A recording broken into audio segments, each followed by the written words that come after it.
Yo mga boss, mabilisan lang to. Medyo matagal tayo hindi nakapag-upload. Ayan mga boss, papaabit tayo ng Indo na tire hugger. Na-order natin yan sa Orange App. Ayan, oh. Hindi siya original. Ayan, pero gawa siyang Vietnam. Tapos may dala na rin tayong coolant. On the way na tayo kay Master ng shop. Medyo malapit lang yung mga boss. Paglabas lang yung tulong na baka napapadakay dyan. Shoutout na lang mga boss. Dumating nga tayo dito sa shop. Nandiyan si Master, kinakalas na yung ating stock na tire hugger.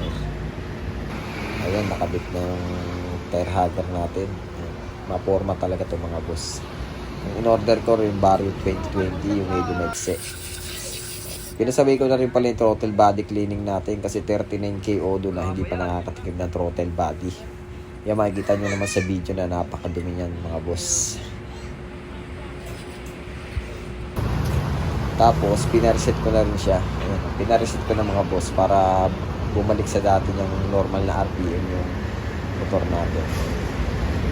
Tapos magkakarwa siya na ako, biglang umulan. Ayan mga boss, nakabit na. Ayan yung itsura niya. Maporma mga boss. Tapos nagkabit na rin tayo ng H2C na side mirror.